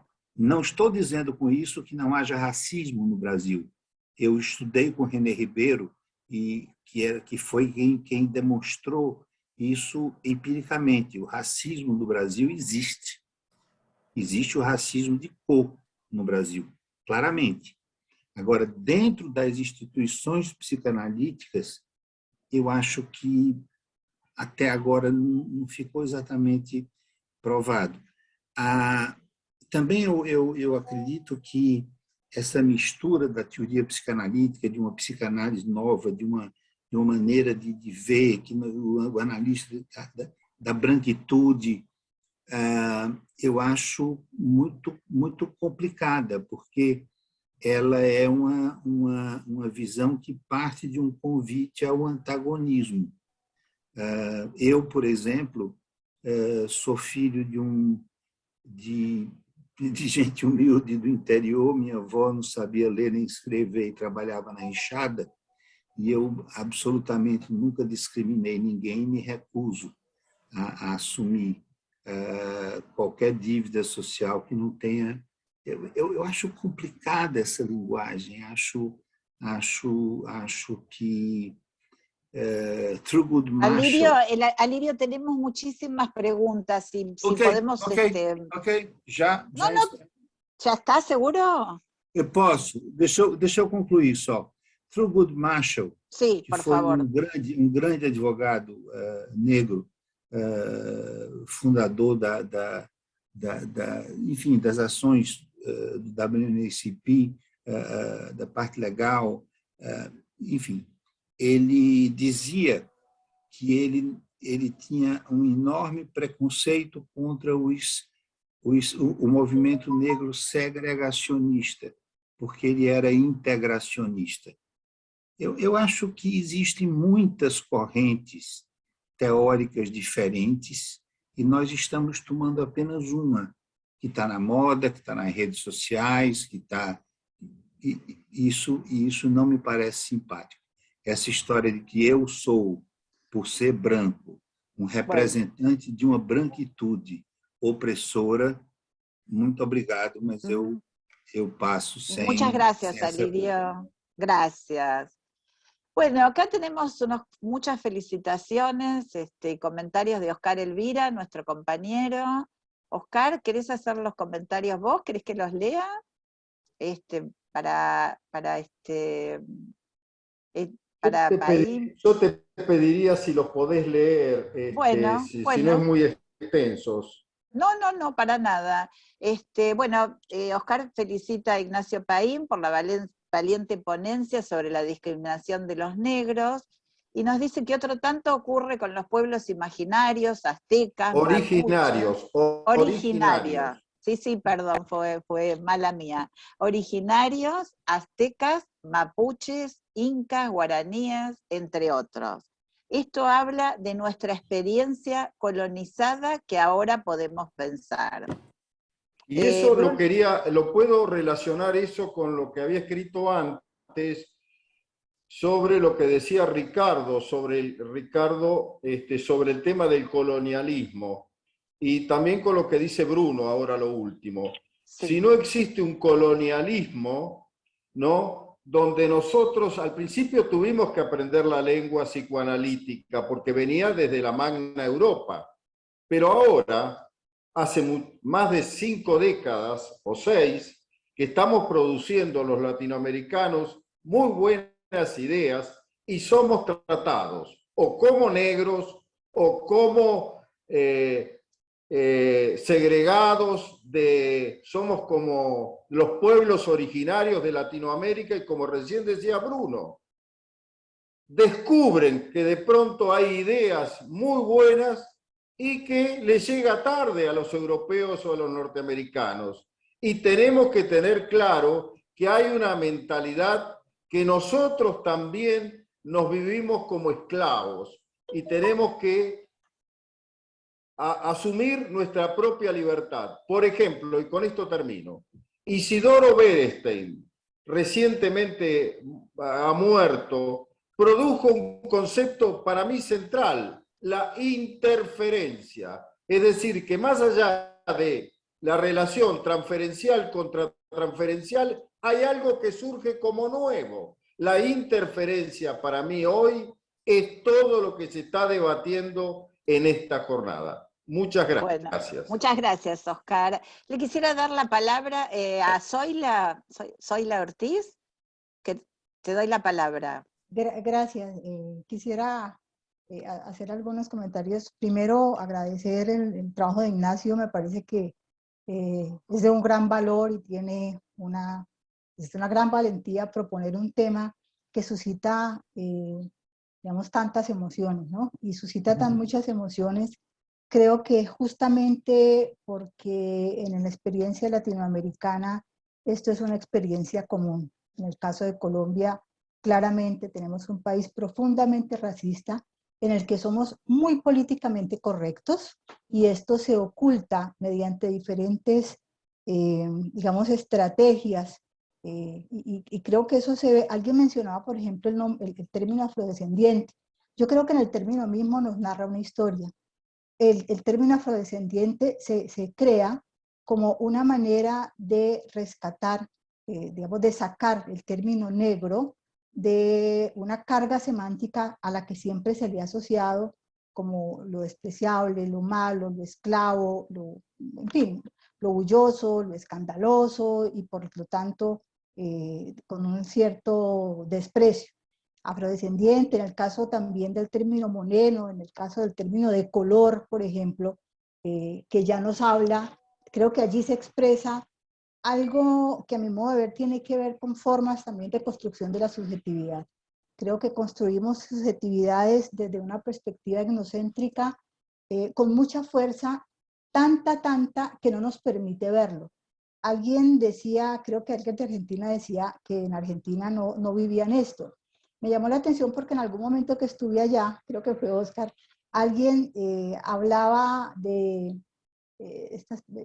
estábamos en Córdoba, y alguien hablaba me llamaban negra, siempre me han llamado negra, negrita, por mi color obviamente, pero también porque esa es una forma cariñosa, pero en algún momento hicieron referencia a esos negros de tal zona en un término despectivo, ¿no? Se aludían a comunidades pobres, poco ilustradas, etc. Y fue algo muy espontáneo, y creo que es justamente la espontaneidad de eso que nos resulta tan difícil ver. Nos resulta muy difícil ver este etnocentrismo, que también lo encontramos cuando hasta hace muy poco no se reconocían las producciones intelectuales en el campo del psicoanálisis, porque creo que también esta discriminación que se pone de manera muy manifiesta en el negro, es el producto de un racismo naturalizado que no se quiere mencionar y que cuando se menciona produce una cantidad digamos, de reacciones que en principio, pues creo que en principio se está abordando un poco dicotómicamente, pero creo que podemos pensar en acercarnos más a una mirada desde otro orden. Era lo que quería decir. Muchísimas gracias, Zoila. ¿Está Gómez? Te doy la palabra. Gracias. Muchas gracias, Fernando Gómez de Colombia. Fernando. Me parece muy valioso que pongamos sobre la mesa estos temas de segregación, de discriminación y de prejuicios. El problema con el color de piel, pues es muy contundente, pero hay otro tipo de segregaciones y discriminaciones, y Zoila trajo en su presentación una discriminación de las ideas basada en una crítica que se hace a el academicismo, en el que unas personas van a producir casi industrialmente materiales, los van a indexar, los van a publicar en inglés y van a tener acogida. Y me pareció maravilloso la mención que hizo Vinograd de todo el pensamiento del Río de la Plata. Recientemente en mi sociedad presenté un programa para mirar el panorama de las diferentes ideas y lo presenté geográficamente y me lo hicieron cambiar porque iba en contradicción con una programación que había. Entonces, el hecho de que no estén las cosas en inglés, que no sea producido de blancos, que no sea producido por los scholars de allá, entra también a generar una discriminación. Y hay otra discriminación que es bien importante y es la de las clases sociales. Y esa es incluso más sutil y más complicada. Muchas gracias, eso quería comentar, y muchas gracias a todos los panelistas y especialmente también a las personas que han hablado. Felicitaciones, Iván, felicitaciones, Zoila. Gracias. Muchas gracias, Fernando, muy interesante todo lo que dijiste. Miriam, ¿tienes Sí. alguien más? Porque Ricardo también está pidiendo, pero yo quería... Sí, son muchos, pero seguimos, sí, Maribel. Sí. No, yo quería que los 4 participantes tuvieran 2 minutos para hacer algún comentario entre ellos, Así Sí, que sí. los invitaría a que Ricardo, Bruno, Ignacio y Zoila pudieran decirnos algo como cierre, y si nos quedan unos minutos, damos nuevamente la palabra. Ricardo. Bueno, gracias. De vuelta a esta mesa tan enriquecedora. Creo que mucho de lo que se dijo me parece muy, muy valioso. Y tomaría lo último que acaba de decir Fernando Gómez. Porque de alguna manera hablamos de discriminaciones y no inclusiones y segregaciones. Ahora, me hubiera gustado discutir más con Zoila. En una visión un poco post-heideggeriana no hay una cierta discriminación del cuerpo. Ese es un tema, no lo voy a traer ahora al final. De lo que dijo Bruno, totalmente de acuerdo, creo que aprendí mucho de él, de este viejo amigo de tantos años, de lo que vale lo que generamos acá en América Latina. Y miren que uno de los creadores del movimiento relacional en Estados Unidos, Jay Greenberg, decía que nos preguntaba si seguíamos teniendo, que creía que el autor latinoamericano de mayor peso en la historia del psicoanálisis era Pillon, que a veces le llamaba la atención que en el Río de la Plata, de donde menos lo veía. Es para pensar, pero creo que va en la línea de lo que decía Bruno y de cómo nos juntamos si no discriminamos nuestra propia historia, que es también el negro que llevamos dentro, ese latinoamericano. Da para pensar. Ahora, con Paim, yo estoy de acuerdo en denunciar el racismo y el énfasis en la blanquitud. Pero diría, cuidado con no equivocar. Porque, miren, a los chinos, a los amarillos, no lo discrimina nadie. Conozco montones de analistas que se mueren por ir a China. ¿Por qué? Porque el yen tiene muchos colores. No sé si vieron los yen. Hay amarillos, que también es de otro color. Entonces, ¿quiénes están discriminados en América Latina? ¿Cuál es el continente con más desigualdad económica? Claro, ahí está la cosa. ¿Qué es lo que dijeron recién? Claro. ¿Hay pobres acá en la mesa? Muy bueno. Que aparezcan. ¿Saben qué me parece? ¿Saben dónde están los pobres? ¿En qué sociedades psicoanalíticas hay? Claro, son otros pobres.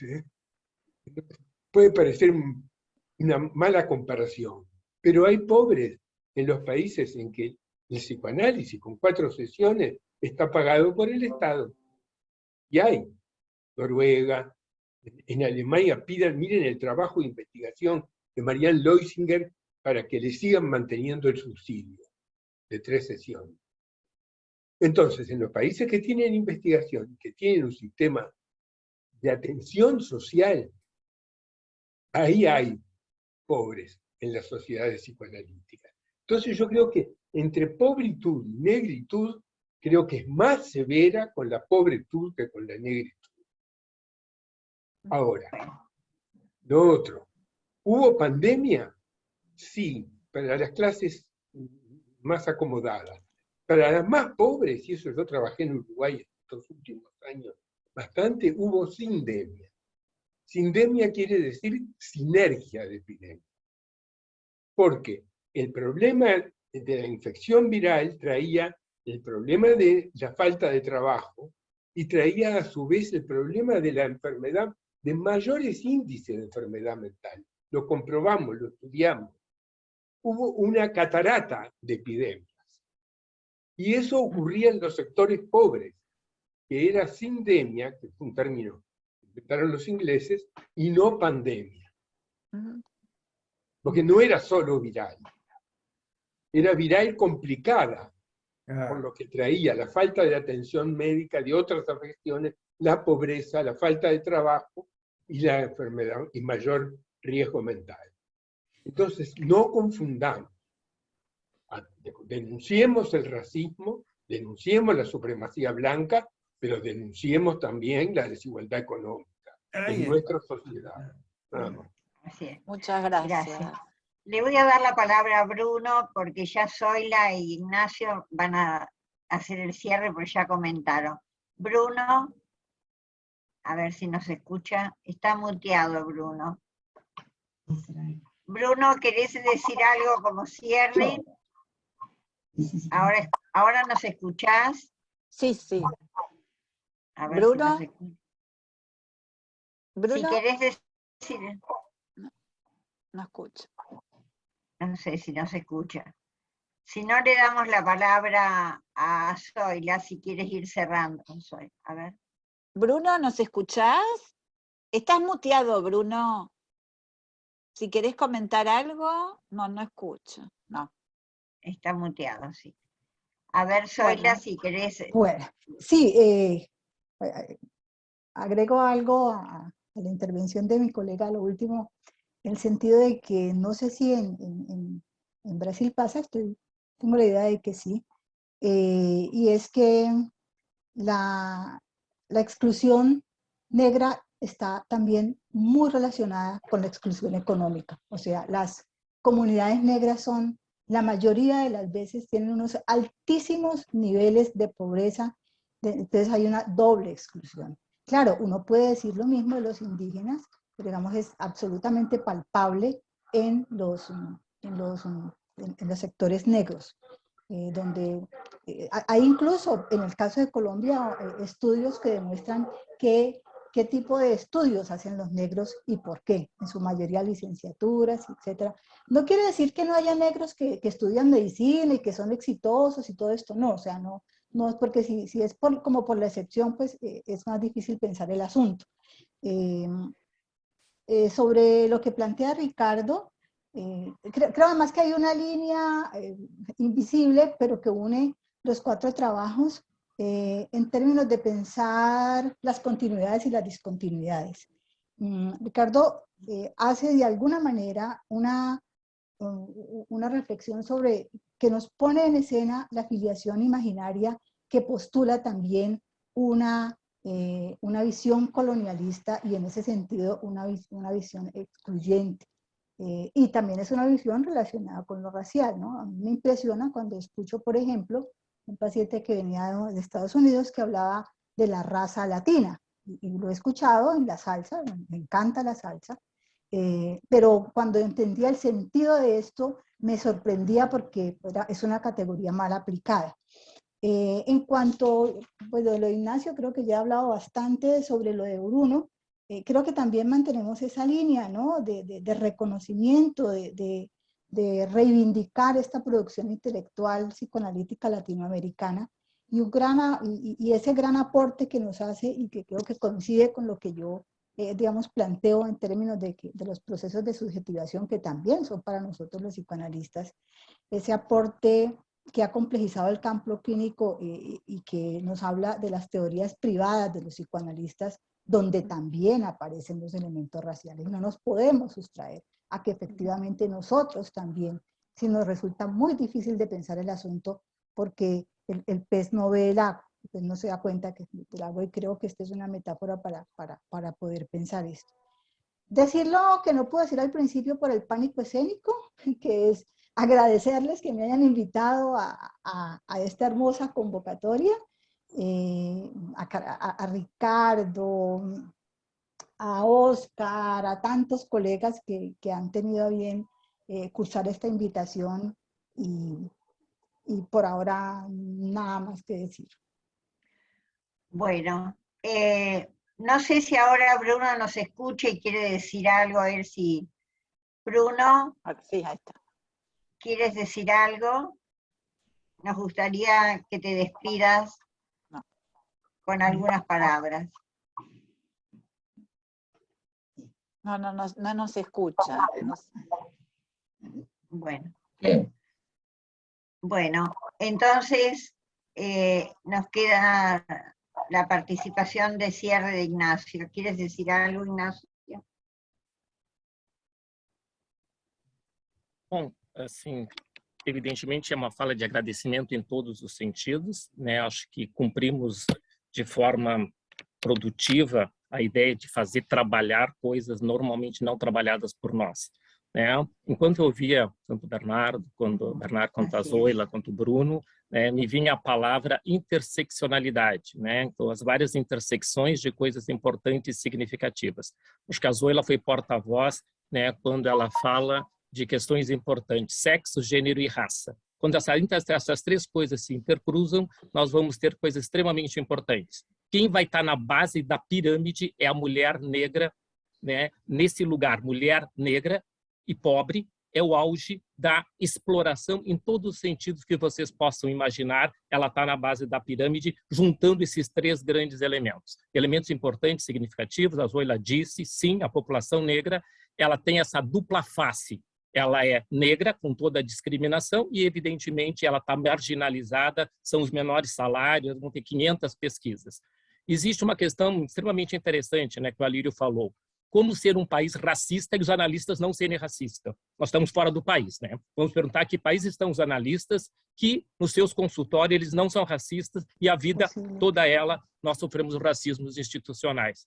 O Brasil é um país racista de tal dimensão que, antes das cotas para que os universitários pudessem ter acesso à população negra, nós tínhamos uma população que não chegava a 1% dos universitários. Desde 2010, essa população das universidades públicas hoje chega a em torno de 50%. Então, isso dá um dado importante para vocês da universidade, o que mudou nesse país, o que a população negra tem produzido, o número de intelectuais negros que o Brasil tem criado nesses últimos 10 anos é invejável em termos da negação até então de um acesso ao conhecimento. E os nossos institutos são extremamente racistas. O Brasil tem aproximadamente, se os números estiverem errados, eu corrijo depois, entre candidatos em formação e analistas da nossa sociedade, em torno de 2.500. Desta população, nós devemos ter, no máximo, se reconhecendo como negros, não mais do que 20. E eu estou extrapolando os números. Então, vocês têm uma ideia, se nós temos em torno de 2.500, nós temos, no máximo, reconhecidos como negro, evidentemente. Nós temos 20. Acho que os números falam por si mesmos. Se esses números não são significativos para falar do racismo dentro das instituições, nós não estudamos essas questões. Se nós não estudamos, elas seguem vigentes. Nós não analisamos em nossos consultórios. Se não analisamos, elas seguem vigentes. A não ser que a gente acredite em transformação psíquica efetiva sem um processo da análise. Então, o convite é que a gente possa trabalhar isso. Agradeço a participação. Inclusive, eu posso deixar só um detalhe, parabenizar a FEPAL, que pela primeira vez nós estamos tendo um congresso efetivamente bilíngue. Porque você sabe que nós temos uma brincadeira aqui no Brasil em relação aos latino-americanos, que vocês, quando iam às nossas mesas, vocês diziam, sinto muito, não entendo nada do que tu dizes. E encerrávamos suas discussões. A pergunta que fica, os latino-americanos leem a produção dos psicanalistas brasileiros? Ou existe um preconceito com a psicanálise brasileira e vocês não leem o que nós produzimos? Inversamente, nós costumamos ler boa parte da América Latina. Eu tenho uma séria dúvida, e é uma intuição, evidentemente, que vocês não nos leem. Então, nós temos que pensar que graus são esses, que hierarquia de colonização é essa, que impede que os colegas latino-americanos leiam a produção do Brasil e de outros países que não são considerados como ícones da produção do conhecimento em psicanálise. Obrigado a todos. Bueno, Bien. muchas gracias. Ricardo, ¿querías decir algo, Ricardo Carlino? Estás muteado, ¿eh? Y luego Miriam y Dinora, si quieren cerrar. Quería decir que es cierto todo lo que va saliendo en distintos estratos y distintos momentos evolutivos de la historia de los últimos 100 años. Es verdad todo, ¿no? Aunque son cosas distintas, se han intrincado unas con otras. Pero si yo tuviera que hablar de discriminación, y en esto me alío a Ricardo Bernardi, que hubo en el psicoanálisis, ya sea para ser psicoanalista o para psicoanalizarse, es la pobreza económica. Esa es la gran discriminación que el psicoanálisis todavía está lejos de poder resolver. Nosotros no nos volvemos millonarios con el psicoanálisis, pero para la gente el psicoanálisis de 3 sesiones, de 4 sesiones, es muy caro.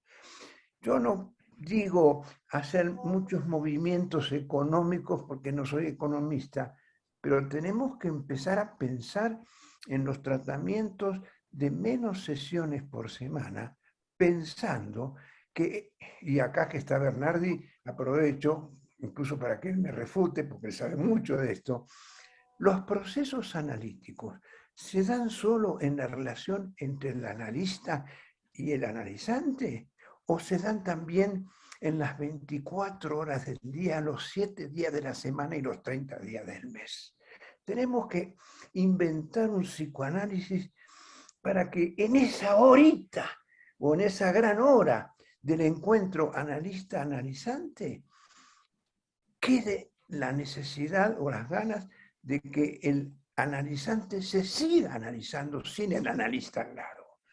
Esa es la apertura económica, porque tampoco los analistas pueden trabajar gratis. Tenemos que promover los grupos terapéuticos. Yo tuve varios grupos antes de la era militar en Argentina. He aprendido mucho con ellos. Gané bien también. Pagaba un poco. Es decir, hay alguna manera de transformar el psicoanálisis para que sea menos racista, en el sentido de que le crezca la cabeza a la población. Bueno. Aplauso. Aplaudo. Muchas gracias, Ricardo. Miriam y Bueno, Nora, ¿quieren ustedes cerrar, por favor? Bueno, simplemente decirles que es un honor haber estado coordinando esta mesa. La verdad es que quedan Magdalena, Corina, las estuve leyendo. Es una lástima no poder hacerlas participar y quedaron 44 mensajes sin poder leer. La verdad, muy rico y muy movilizante. Así que bueno, muchas gracias a todos y hasta muy pronto, espero. Es para continuarlo realmente. 2 horas por semana, todos los miércoles, y ahora 1 hora por semana para el Congreso, para algo está sirviendo. Por favor, Dinora, te doy la palabra. Obrigada. Gracias. Minha gente, eu queria agradecer, realmente foi uma honra, um prazer fazer parte desse momento de discussão de temas tão importantes, tão motivantes e tão necessários. Só muito obrigada por esse momento. Vamos continuar essa discussão ao longo das nossas jornadas por aí. Obrigada. Eu gostaria de entrar, posso entrar rapidamente, só para... Muchas gracias a todos. Ah, já terminou? Queria só queria trazer o que o Paim trouxe sobre a questão... Nosotros nos quedamos aqui, verdade? Sim. Sim, quedamos aqui. Só quero dizer que o projeto Ponte Entre Línguas da FEPAL, que iniciou nessa gestão, o objetivo é exatamente esse. Estamos tendo aulas de português, aula de espanhol, o bilinguismo, e o fato de hoje estarmos aqui, de fato, tentando nos escutar e falar, cada um, né, trazendo o seu ponto de vista, acho que isso é extremamente rico. Queria agradecer a todos. Os nossos colegas hispânicos estão lendo mais, viu, Paim? Estão lendo mais os nossos trabalhos. Muito obrigada. Sim, tchau.